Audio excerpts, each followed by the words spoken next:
선생님과 같이 예배드리러 보내드리겠습니다. 하나님께서 주시는 말씀 읽습니다. 오늘은 세 군데 말씀인데 마태복음 18장, 19장, 사도행전 16장에서 말씀 읽습니다.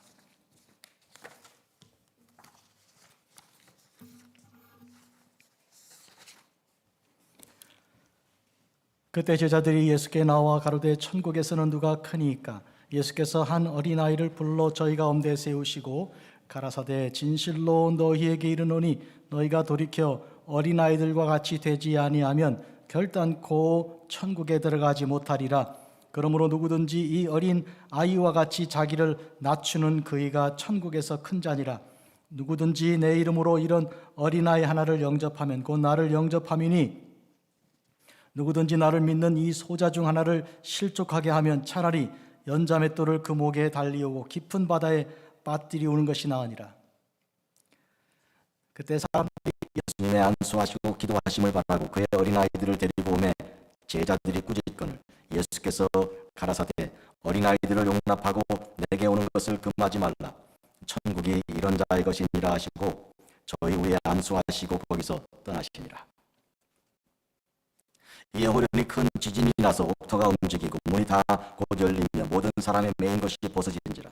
간수가 자다가 깨어 옥문들이 열린 것을 보고 죄수들이 도망한 줄 생각하고 검을 빼어 자결하려 하거늘 바울이 크게 소리질러 가로되 네 몸을 상하지 말라. 우리가 다 여기 있노라 하니 간수가 등불을 달라고 하며 뛰어들어가 무서워 떨며 바울과 실라 앞에 부복하고 저희를 데리고 나가 가로되 선생들아 내가 어떻게 하여야 구원을 얻으리까 하거늘 가로되 주 예수를 믿으라. 그리하면 너와 네 집이 구원을 얻으리라 하고 주의 말씀을 그 사람과 그 집에 있는 모든 사람에게 전하더라.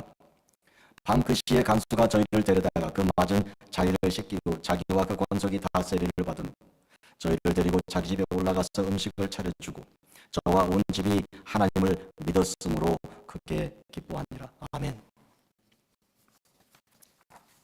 오늘 예배 인도하는데 우리 교회 정문 계단이 15개거든요. 근데 태우가 막 뛰어 올라오는 거예요. 그냥 온몸을 막 흔들면서 뛰어 올라오는데 저는 반가워가지고 오늘 어린이주일 아주 그랬습니다. 이제 곧 이어서 누가 또 오는가 오시는가 했더니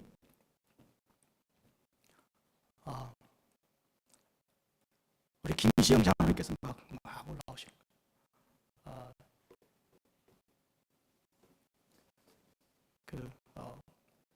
몸에 질병이 있어서 걷기도 어려우신데 저 15개 계단을 막 올라오는 걸 보면서 어린아이 같은 생각했어요. 늙은 어린아이. 그래서 오늘 말씀의 중심 주제는 뭔가 하면 어린아이에게 주시는 하나님의 축복인데 사실은 나이하고 관계가 없어요. 영적인 어린아이 상태가 중심입니다. 그리고 오늘 우리는 오늘 어린이 주일에 우리 모두가 다 어린아이가 되는 그 큰 뜻을 깊이 묵상하겠습니다. 2023년 5월인데 이 5월은 작년 5월과 같지가 않고 전혀 새로운 5월입니다. 이런 축복의 새로운 5월은 하나님께서 새롭게 해주시는 것이죠. 기대하십시오. 이 새로운 5월달에 뭘 새롭게 해주실지 아주 영적으로 예민하게 기다리기를 바랍니다. 하나님께서 여러분에게 전혀 새로운 일을 이루어 주실 줄 믿습니다. 오늘 말씀 보니까 제자들이 예수님께 와서 질문 하나 드렸어요. 예수님, 천국에서 누가 제일 크죠? 땅에서도 누가 제일 큰지가 관심인 그들이니까 그 질문을 이제 가지고 천국까지 그렇게 관심을 가진 것이죠. 그랬더니 예수님은 대답하기 전에 어린아이 하나를 불러서 그들 가운데 세웠습니다. 그리고 말씀하셨어요. 내가 진실로 너에게 이른다. 진실로 할 땐 아멘 그렇게 하는 거예요. 히브리어로 아멘을 말씀하신 거예요. 두 번 하시면 아멘 아멘 이렇게 말씀하신 거예요.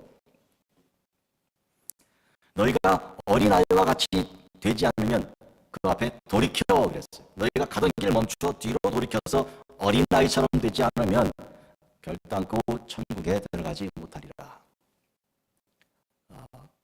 천국에서 누가 제일 큰가 문제가 아니고 들어가는 것도 안 된다 그 말.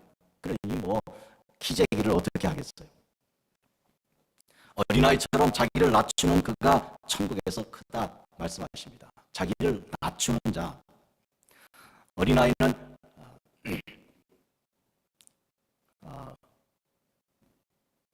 자기가 제일 낮은 자인 것을 인정합니다. 그래서 구하고 달라고 그러고 그 눈초리가 있잖아요. 안타까운 눈으로 좀 주세요. 그런 거 있잖아요. 그 눈동자 그 눈빛 보고 주고 싶은 마음이 들죠. 보고 눈이 막 생기는 거예요. 뭐래도 다 주고 싶은 거예요. 왜냐하면 달라고 그러니까. 그것처럼 우리가 영적으로 어린아이처럼 그렇게 의존하는 그런 상태가 되지 않으면 천국 못 간다. 자기가 잘났다고 자기 힘 가지고 해보겠다고 할 때는 그건 안 되는 거다. 그런 뜻입니다.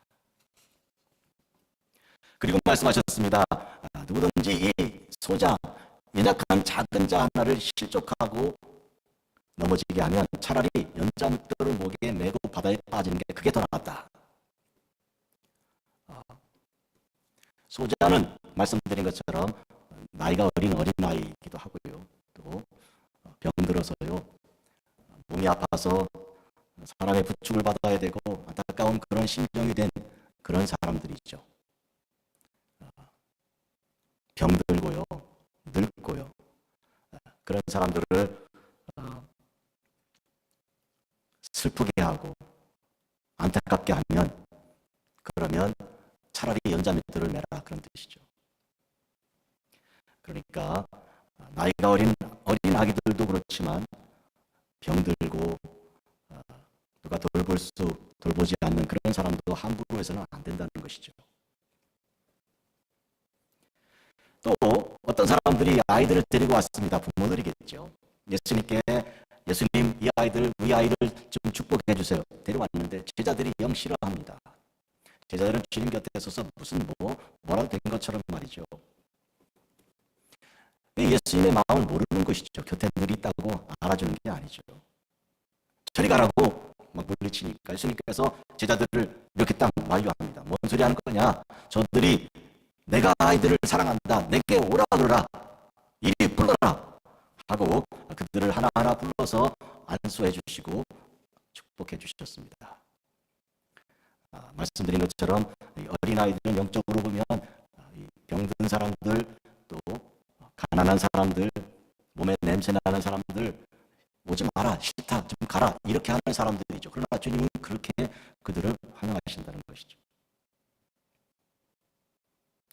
우리가 막 오면 환영해주고 아주 대대적으로 그렇게 하는 그런 사람들 돈 있고 건강하고 예쁘고 그런 사람들 우리가 좋아하지만 그러나 예수님께서는 냄새나고 병들고 힘없는 사람 어린아이처럼 그렇게 아무것도 없는 사람을 좋아하시고 환영하신다 그런 뜻입니다. 만약에 그들을 너희들이 그렇게 물리쳤다가는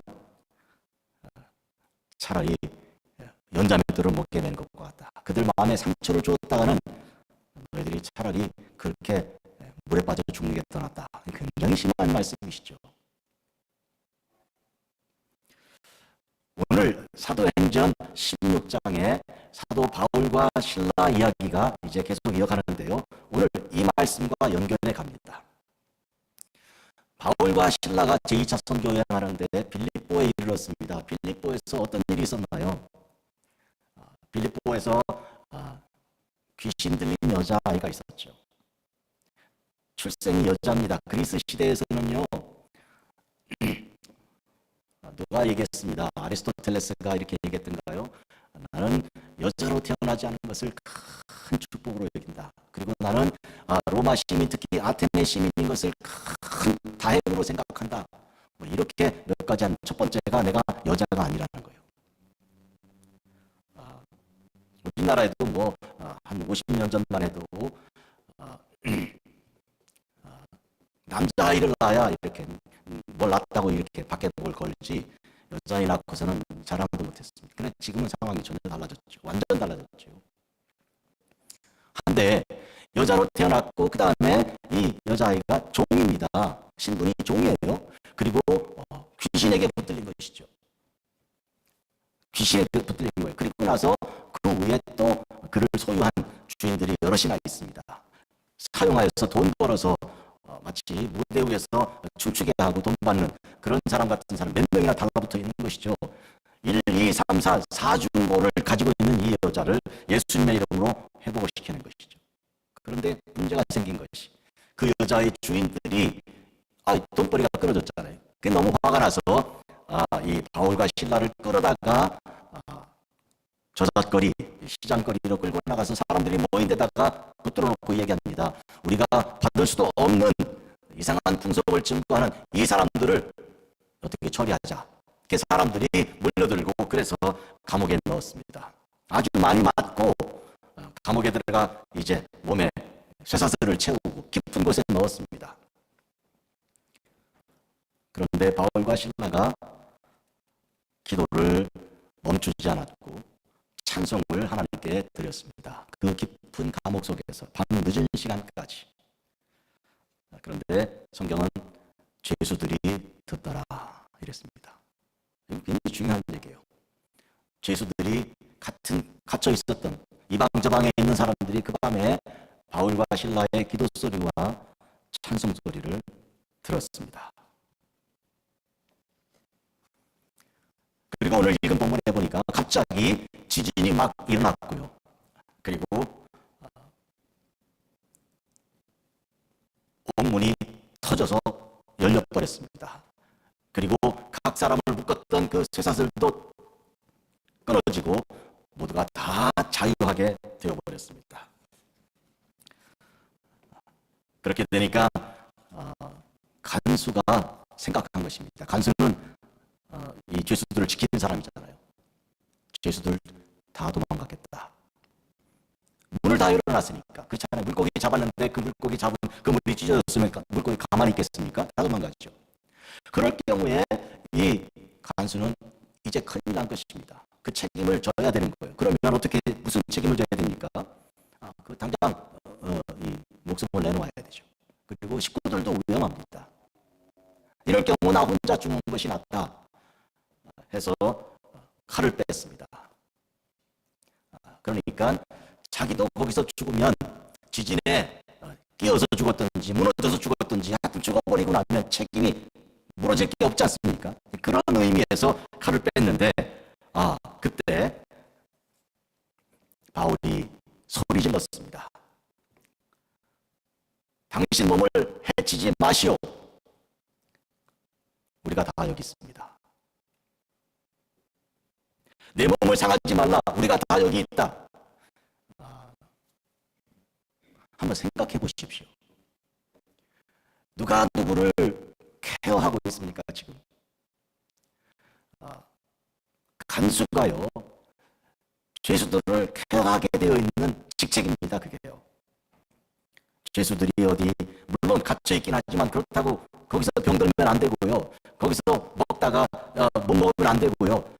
그래서 지키는 것이 간수의 책임입니다. 그런데 지금 보니까 간수가 죽으려고 하는데 죄수가 당신 몸을 상하지 말라 그렇게 말하잖아요. 그리고 또 뭡니까? 우리가 다 여기 있다고 말하는 거잖아요. 그 말은 뭐예요?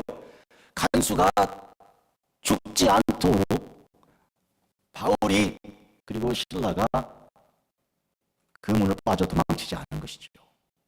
이게 있을 수 있는 일입니까?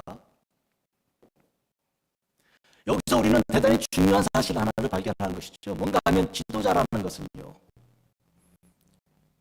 케어하는 사람이 지도자입니다. 그런데 이 케어는 지도자라는 것은 직책으로 그렇게 되는 게 아니에요. 사회적으로 그렇게 월급 받는 자리에 가 있으니까 그거 하는 거 아니에요. 그거 아닙니다. 지금 보세요. 이 간수는 자기가 하지 못한 그 일에 대해서 칼을 들고 자기를 해치려고 그러잖아요. 그 뭐 하는 짓입니까? 책임지는 겁니까? 아니죠. 책임을 회피하는 것입니다. 케어하는 것입니까? 아니요. 자기만 생각하는 것입니다. 그런데 죄수인 바울이 그 사람 칼로 자살하는 사람을 막는 것입니다. 소리 질러서 막으면서 우리가 다 여기 있다. 그 말은 그럴 줄 알았는 것이죠. 우리가 도망갔다가는 저 사람 죽을 수밖에 없다. 당연히 죽는 거죠. 그러니 저 사람 살리기 위해서 안 도망간 거예요. 기회가 왔는데 그 기회를 사용하지 않은 거죠. 이게 놀라운 얘기 아닙니까? 이게 보통 그냥 되는 일이 아니죠. 지도력이라는 것은 사람들 사이에서 약속으로 되는 게 아니고 보통 그렇게 얘기해요. 뭐 대통령 누구든지 뭐 대통령 그 자리에 가 있으면 그 역할을 한다고 그러는데, 그래서 참 실망스러운 사람도 대통령 하고 있잖아요. 그런데 그게 아닙니다, 여러분. 진짜 지도자들은 하나님께서 내는 사람들이요. 옆에 계급장 없고요. 어떤 지위가 전혀 없어도 돌보는 사람이 지도자예요. 지금 이 감옥 전체에 그 많은 사람들 중에 누가 지도자인가? 간수가 아니요. 감옥 가운데 깊은 곳에 있는 바울이 지도자입니다. 당신 몸을 해하지 마시오. 우리가 다 여기 있습니다 하고 말할 때 배경을 다시 말씀드릴게요. 다 여기 있습니다. 그 말은 무슨 뜻인가요? 바울과 함께 간 신라 그 두 사람만이 다 여기 있다는 얘기인가요? 아니요. 죄수들도 나머지 죄수들도 다 거기 있는 거예요. 이게 무슨 일이 일어났습니까?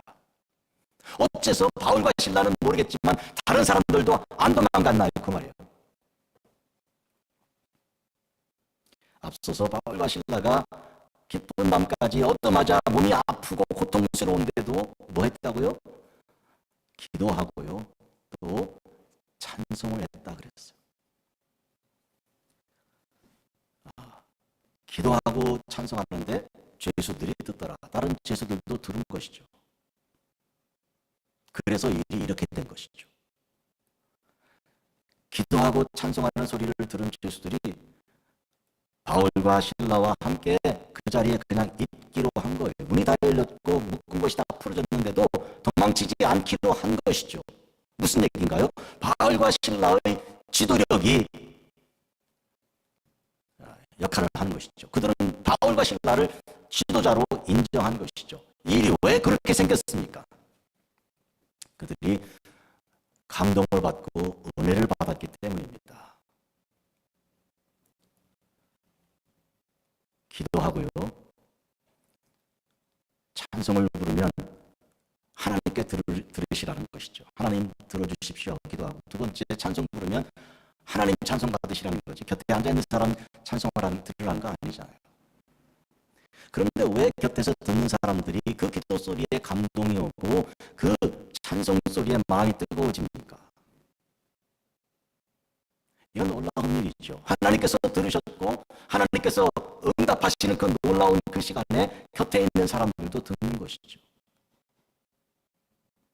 그럼 어떤 기도가, 그러면 어떤 찬송이 이렇게 생판 처음 보는 죄수들로서 얼굴도 이제 처음 만나는 사람들 사이에 이렇게 들었다가 그 밤에 듣고 그런 일이 일어나서 탈출할 기회가 생겼는데도 불구하고 바울과 신라가 그 죄수를 살리기 위해서 떠나지 않고 멈추라, 자살하지 마라, 우리 여기 있다라고 그렇게 그 사람을 안심시키는 소위 케어를 하는 그 일에 동참했는가 그 말이에요. 어떤 기도가, 어떤 종류의 찬송이, 뭐 아무 기도나 아무 찬송이나 그렇게 합니까? 어린아이처럼 온전히 매달리는 순전한 기도, 그리고 순전한 찬송입니다. 오늘 그래서 이런 자들이 천국에 간다. 예수님께서 하신 그 어린아이들 얘기하는 거예요. 제가 오늘 말씀드렸잖아요. 어린이주의를 나이만 따지지 말자. 다 어린아이다. 우리가 어린아이 다 거쳐왔잖아요. 그런데 나이가 들니까 다시 어린아이가 되는 거예요.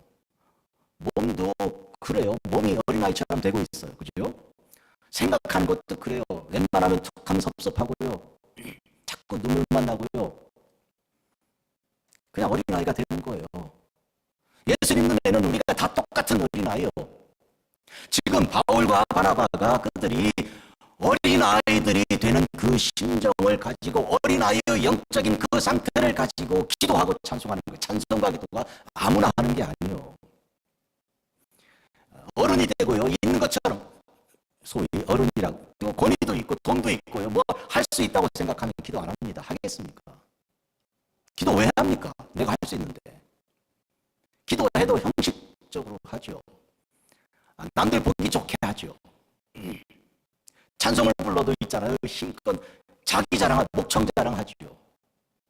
그게 무슨 은혜가 됩니까?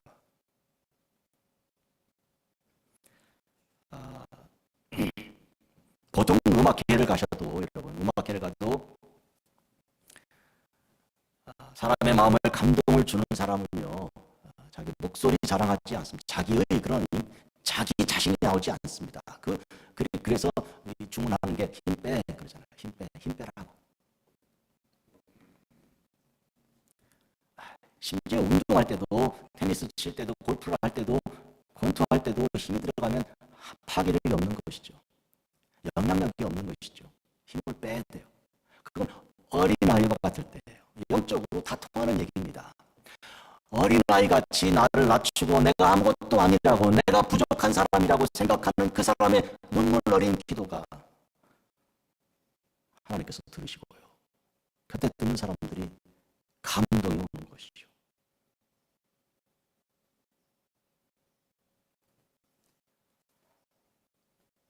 어린아이처럼 이제는 할 수 없다고 하나님, 나 같은 죄인 살리신 그 은혜 놀랍습니다 하고 부르는 그 찬송이 감동이 오는 것이죠. 지금 바울과 바나바, 그들은 어떤 사람입니까? 바울 예를 들어보겠습니다. 그는요, 출신이 로마 시민권자입니다. 유대인이지만 또 유대인으로 쳐도 그는 유대인으로서 학식이 대단합니다. 오늘도 뭐 신학으로 공부 많이 하신 분들 많이 계시지만요, 바울의 학식과 비교가 거의 안 됩니다. 그런 만한 사람이 없어요. 우리가 로마서를 읽고 고린도전서 후서를 읽잖아요. 에베소서를 읽고 빌립보서를 읽잖아요. 도대체 이게 어떻게 가능한 일입니까? 예를 들어 로마서를 보면, 로마서는요, 쓰고 다시 고친 거 아니에요. 자기 손으로 쓴 것도 아니에요. 곁에 누가 받아 적은 거예요. 여러분, 그렇게 할 수 있습니까? 로마서를 옆에 누구한테 받아 적으라 그러고 줄줄줄줄 이렇게 할 수 있습니까? 그게 나온다면 이게 천재죠. 그런 바울인데 자기를 내세우지 않습니다. 그전엔 그랬죠.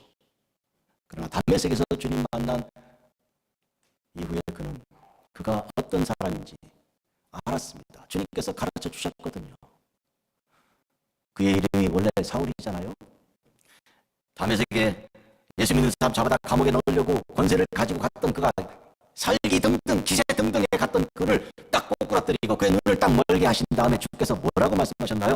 사울아 네가 왜 나를 핍박하느냐? 누구십니까? 그랬더니 뭐라고요?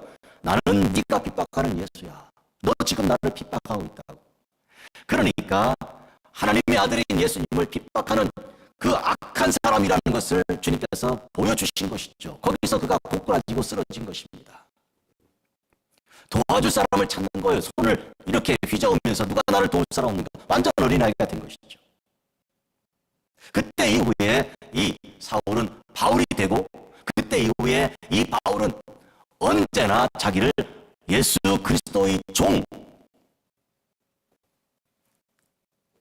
그렇게 말하였습니다. 이 종은 다른 여러 개의 종류의 차원의 계급이 있는 종류가 많은데, 둘로스라고 자기를 말할 때 이 종은 먼 데 나가 1년에 한 번씩 주인 만나는 그런 종이 아니고요, 배에서 둥둥 북을 치면 그 북소리에 맞춰서 노를 저어야 되는 그런 정도의 종입니다. 순간순간마다 1초도 틀림없이 그 주인의 말을 순종할 수밖에 없는 종이라고 자기를 고백하는 것이죠. 한마디로 자기는 그와 같이 하나님, 주님 의지할 수밖에 없는 의존하는 어린아이라는 그런 고백이죠. 지금 이 어린아이 바울이 어린아이 사울과 이 신라와 같이 감옥에 갇혀있고, 그 감옥에서 지금 기도하고 찬송하는 것이죠. 그 기도와 찬송 소리를 죄수들이 들었습니다. 그래서 옥문이 열렸을 때 그들은 마음대로 행동하지 않고요. 지도자가 있는 사람은 달라요. 예, 지도자가 있는 사람은 보는 겁니다. 주인 지도자가 뭘 하는가. 예? 지도자 없는 사람은 마음대로 하죠. 그러나 지도자가 있는 사람은 지도자를 보는 거예요. 지금 뭐 하고 계시나. 가만히 계시거든. 그러니까 지금 우리가 가만히 있을 때 모양이다. 그때까지도 바울과 실라는 기도하고 찬송하고 있잖아요. 그러니까 그들이 들으면서 그 영적인 보조를 맞춰가는 것이죠. 그리고 바울과 실라가 내 몸을 상하지 마라, 우리가 다 여기 있다라고 말할 수 있을 만큼 상황이 그렇게 된 거예요. 다들 그런 의미에서 어린아이들이 된 것이죠. 그때 그 시간에 어떤 일이 또 일어났습니까? 바로 이 간수입니다. 이 간수가 바로 자기가 금방까지 다스리던 그 죄수 중에 한 사람인 바울, 그리고 또 한 사람인 실라 앞에 무릎 꿇고 엎드려서 뭐라고 지금 구합니까? 선생들아, 내가 어떻게 해야 구원을 얻을 것인가? 내가 어떻게 해야 살 것인가를 지금 묻고 있습니다. 지금 이거 보십시오. 이게 어마어마한 사건입니다.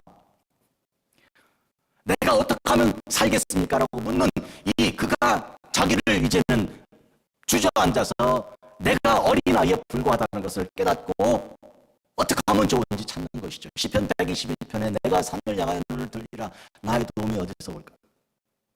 이렇게 구하는 그 심정이 된 것이죠. 나 어떻게 하면 살 것인가? 나 길을 모르겠다, 그 말이죠.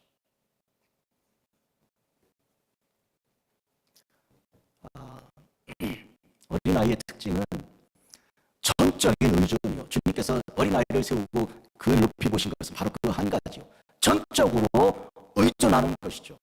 아버지를 부를 때도 아빠, 아버지, 아버님 이게 아니고 아빠, 아바, 아버지라고 부른다고. 어린아이들이 아바 하잖아요. 그런 의미에서 전적인 의존하는 그 어린아이가 천국에 가는 것이고 그가 천국에서 제일 크다고 말씀하신 것이죠. 바리새인 같은 그런 교만한 자들 아니고 겸손히 자기를 낮추는 자이죠. 지금 바울과 실라 그들이 그 기도와 그 찬송, 그 감옥 깊은 곳에서 드린 그 기도와 찬송이 그와 같이 죄수들을 또 듣게 하고 간수가 안 들었겠습니까? 그리고 그 어마어마한 지진이 일어나서 문이 다 열림에도 불구하고 하나님의 그 크신 역사가 일어났는데도 불구하고 가지 않고 자기를 살피는 그들은 하나님의 종들이라고 인정한 것이죠. 내가 하나님을 만나려면 이들에게 구해야 되겠구나 생각한 것이죠. 그래서 말하는 거예요. 선생들아, 내가 어떻게 해야 구원을 얻겠습니까? 바로 그 순간을 놓치지 않습니다. 바울과 실라, 특히 바울이 말합니다. 주 예수를 믿으라. 그리하면 너와 내 집이 구원을 얻으리라. 주 예수를 믿으라. 그리하면 너와 내 집이 구원을 얻으리라. 그 순간을 놓치지 않습니다. 예수님의 이름으로 그 귀신 들린 여자아이, 그 종이요, 여자요, 귀신 들리고 우리의 주인들이 돈 벌기 위해서 그를 사용하는 그 사중골을 겪는 아이를 살려낸 구원한 그 예수 그리스도의 이름을 지금 간수에게 대고 말합니다. 간수가 그 말을 들을 때가 되었습니다. 낮아졌기 때문에 듣는 것이죠. 그래서 그 밤에 그들을 집으로 영접해서 몸을 아픈 거 맞은 거 다 씻어주고 그리고 식구들을 불러서 말씀 듣자, 이분들의 말씀을 들어야 한다 하고 듣고 다 그 시간에 예수님을 영접하고 어떻게 해요? 그 밤에 세례다 받고요. 음식 차려서 식사도 도와드리고요. 어마어마한 일이 거기서 생겨났습니다. 주 예수를 믿으라. 그러면 너와 내 집이 구원을 얻으리로다. 아무나 듣습니까? 수도 없이 듣지만 그렇다고 이렇게 데려다가 씻기고 그리고 그 말씀을 듣자고 식구들 다 깨워갖고 그 밤에 듣고 그리고 음식을 대접하는 이 일이 어떻게 가능해집니까? 그가 어린아이처럼 되었기 때문이죠. 오늘 처음부터 끝까지 우리는 다 어린아이 얘기를 하는 거예요. 예배 시작할 때 대우가 뛰어 올라왔고 김시영 장로님 그냥 뒤허겁지가 올라오시는데 의사는 병자라고 진단했겠지만 내가 보니까 아닌데 오늘 보니까 펄펄 뛰어 올라오시네. 15개 계단을 다 우리 주님 만나러 오려고 그렇게 기쁘게 오시지 않습니까? 오늘 어린아이 얘기, 바울과 실라도 어린아이, 주님께서 그렇게 어린아이가 되게 하셨습니다. 그리고 기도와 찬송 소리를 들은 죄수들도 다 어린아이가 되어서 자기들 마음대로 행동하기 전에 살피는 거예요. 그리고 간수가 또 어린아이 심정이 돼서 앞뒤 가릴 거 없이 죄수들을, 그 사람들을 불러다가 말씀을 듣고 세례를 받고 그리고 몸을 씻겨드리고 그리고 식사 대접을 하고 이런 일이 벌어진 것이죠.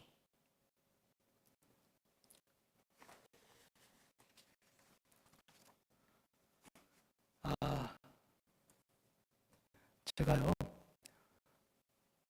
어제 저녁에 밤에 늦게까지 이제 원고를 마무리를 하면서 내일 설교를 어떻게 해야 되냐 고민이 아주 많았습니다. 못하겠다. 참 너무 어렵다. 제가 아주 수천 명 앞에 당당하게 그냥 멋지게 설교하고 이렇게 하는 그런 패기하고 그런 용기 이런 거 하나도 없이 단에 섰습니다. 사실은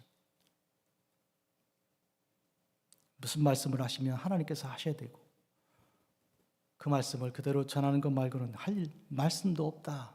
그러고 기운이 다 빠져서 올라왔습니다.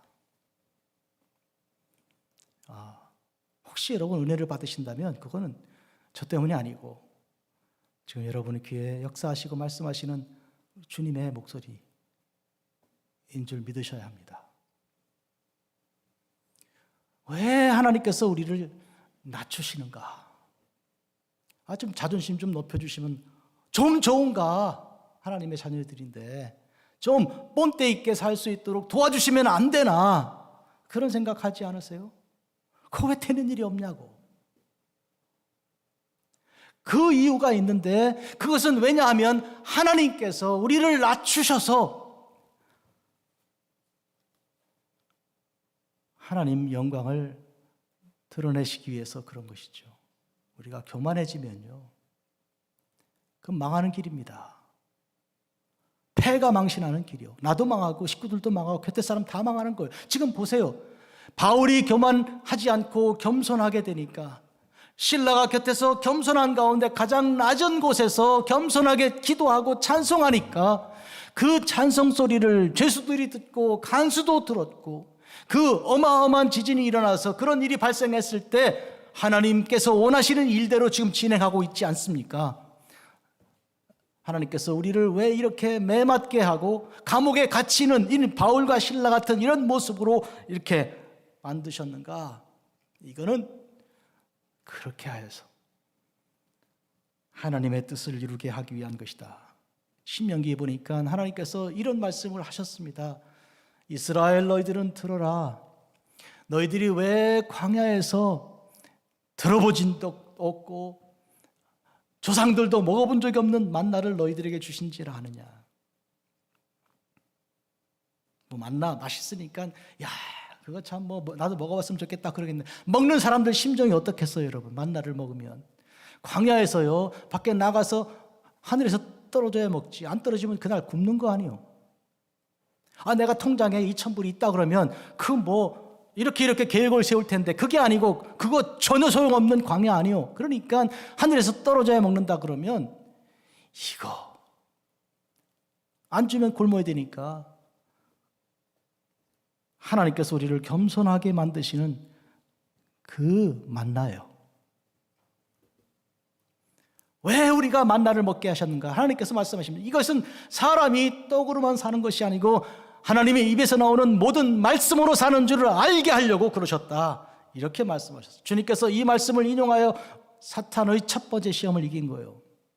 신명기 말씀이죠. 우리가 왜 고난의 떡을 먹게 하셨을까? 괴테는 그래서 눈물 젖은 빵을 먹어보지 않고는 인생을 말하지 마라 그런 거예요. 이 눈물을 젖은 빵은 뭐예요? 씹는데 눈에 눈물이 떨어져서 그 빵이 툭툭툭툭툭 눈물로 젖는 거예요. 예. 그 빵을 안 먹어본 사람 인생 말하지 말라는 거예요. 고난의 떡을 우리가 먹도록 하나님은 왜 그렇게 하셨을까? 이거 다 이유가 있는 거예요. 왜 그렇게 하셨을까? 우리가 사는 거는 우리 돈 벌어가지고 먹는 떡으로 사는 게 아니라 하나님 말씀으로 하나님의 약속으로 사는 거예요. 하나님 말씀은요, 천지를 지으신 빛이 있으라 하신 그 말씀이고요. 그리고 절망하는 자들에게 소망을 주는 그런 말씀이요. 나사로야 나오라 해서 죽은 자를 살려내는 그 말씀이요. 그 말씀으로 우리가 사는 거지. 예? 밥 먹고 사는 게 아니라는 거예요. 밥 먹은 사람 다 죽었잖아요. 우리는 밥 먹고 사는 게 아니고 하나님 말씀으로 사는 거예요. 말씀이 우리를 살리는 거예요. 자 보십시오. 이 똑같은 바울이 여기를 떠나서 감옥에서 나와서 선교 여행을 하다가 마지막 후반부에 예루살렘으로 가잖아요. 거기서 죄수 신분이 됐습니다. 억울하게 됐지요.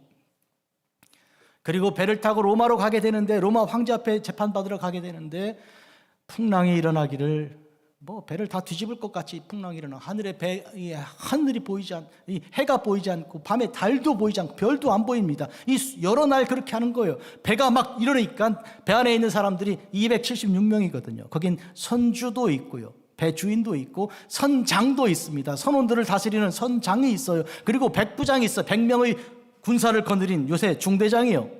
그러니까 3명의 지도자들이 배 안에 있는데 다 손을 들고 있는 거예요. 꼼짝달싹 못하는 거. 왜? 배가 막 뒤집히려고 그러니까. 그래서 있는 대로 다 집어 던진 거예요. 뭐까지 던졌냐 그러면 기구들까지 다. 배를 다스리는 기구들 다 던져버리고 깡통배가 된 거예요. 깡통배가. 아무것도 없는 배가 된 것이죠. 그 말은 가는 대로 흘러가는 거예요. 그냥 이렇게 노도 없이 닷도 없이. 아무도 얼굴 보지 못하는 그런 상황에 어느 날 바울이 일어났습니다. 그리고 사람들에게 말합니다. 여러분이요 안심하라 합니다. 보세요. 이제 위로하는 거예요. 죄수가요. 꼼짝 묶인 죄수가 선장도 선원 그리고 선주도 그리고 백부장도 있는 그들 앞에 여러분 안심하십시오. 내 말 들으시오. 사람들은 귀를 기울입니다. 도대체 지금 이런 상황에서 누가 우리한테 안심하라고 말할 수 있는가? 진짜 지도자가 나타난 거죠. 근데 듣고 보니까 죄수거든. 선주도 아니고 선장도 아니고 백부장도 아니고. 뭐라고 말합니까 바울이? 내가 섬기는 하나님의 사자가 어젯밤 나에게 말하신 말씀이 있다. 뭐라고 말씀하셨는가? 2가지. 바울, 내가 카이사르 황제 앞에 서야 한다. 여기 네 무덤 아니야. 너 여기 안 죽는다. 둘째로 여기 있는 사람들 다 내 손에 둔다. 내가 너를 지도자로 임명한다. 그리고 하는 말이 뭡니까? 나는 내게 말씀하신 그대로 되리라고 하나님을 믿노라. 감옥에서 간수를 향해 당신 몸을 해치지 마라. 우리가 다 여기 있다라고 말했던 그 바울입니다, 여러분. 그가 죄수로 끌려가는 사실은 로마 가기 전에 벌써 죄수 아닙니까? 그 배 안에서. 가장 낮은 신분의 그가 사람들 앞에 일어나서 하는 말이 여러분 안심하시오. 나는 내게 말씀하신 그대로 되리라고 하나님을 믿습니다. 우리 교회 예배 때마다 부르는 찬송이잖아요. 한마디로 줄이면 아멘이요. 아멘 신앙을 내가 가지고 있는 거예요. 말씀하신 그대로 된다. 뭐라고 말씀하셨는데 너 여기 안 죽어. 나 안 죽습니다, 여러분. 2번째로 내가 여러분 책임집니다. 내 말 들으시오. 그때부터 사람들은 바울의 말을 듣고요. 그래서 배를 움직여서 말리데라는 섬까지 가게 된 거예요. 선장도 아니고 선주도 아니고 백부장 명령도 아닙니다. 그 죄수 바울의 명령을 사람들은 듣기 시작한 것이죠. 위기의 때에는 여러분 사람들이 계급장을 보고 따르지 않습니다, 여러분. 대통령 지휘하고요. 그 다음에 장군, 계급장 아무것도 아니요. 하나님이 부르신 사람 말을 듣는 거예요. 여러분들은 하나님께서 부르신 사람들입니다. 소금이 되라 하시고 빛이 되라고 하셨습니다. 소금도 빛도 다 사라져 없어지는 가장 연약한 모습으로 존재하는 것이죠. 왜 우리 연약한 사람을 선택하셨습니까? 그것은 하나님께로 가는 모든 영광을 하나님께서 받으시고 인생은 스스로 망하지 않기 위해서 하나님께서 그렇게 하신 것입니다. 정리하겠습니다. 진짜 기도는 그리고 진짜 찬송은 가장 낮게 된 자에게서 나는 것입니다. 소프라노, 테너 이러면서 미국에서 독일에서 저 로마에서 공부하고 왔다고 그러면서 막 목소리 높이는 그 소프라노 들으시면 은혜가 되십니까? 박수는 쳐주는데 은혜가 없죠. 은혜는요, 가장 낮은 사람이 할 수 없어서 절망 가운데 하늘을 향해 부르짖을 때 거기 은혜가 있어요. 우리 다 어린아이들입니다. 우리 다 어린아이가 됐어요. 걷는 것도 시원찮고 먹는 것도 그렇고 누가 돌보지 않으면 꼼짝 못하는 달싹 못하는 어린아이가 됐는데 이게 불행인가요? 아니요, 축복입니다. 인생의 말년에 옛날보다 더 강하고 더 든든하고 더 확실한 그런 인생의 말년을 허락하셨으면 어떡할 뻔했을까요? 큰일 나는 거예요. 천당 누가 갑니까? 근데 다 어렵게 하고 다 이렇게 힘들게 하여 겸손한 마음을 가지고 주님을 바라보게 하시는 주님 찬양드립니다. 기도하겠습니다. 거룩하고자 위로하신 주 아버지 하나님, 오늘 저희들 정말 어린 주일에 어린아이들만 볼 것 아니고 우리 자신도 결국 영적으로 어린아이들에 불과하지만 우리 자신이 아무것도 아닌 것처럼 겸손하게 낮추었을 그때 주님께서 영광을 받으시고 주님의 역사가 일어나는 줄을 알았습니다. 그러므로 불평하지 않고 불만하지 않고 그러므로 두려워하지 않고 염려하지 않고 우리의 늙어가는 것과 우리의 기력이 없어져가는 것에 대한 공포 아니라 대신 감사로 찬송으로 입으로 기도하고 입으로 찬송을 드리는 하나님의 종들 되게 하여 주시고 다 천국 가게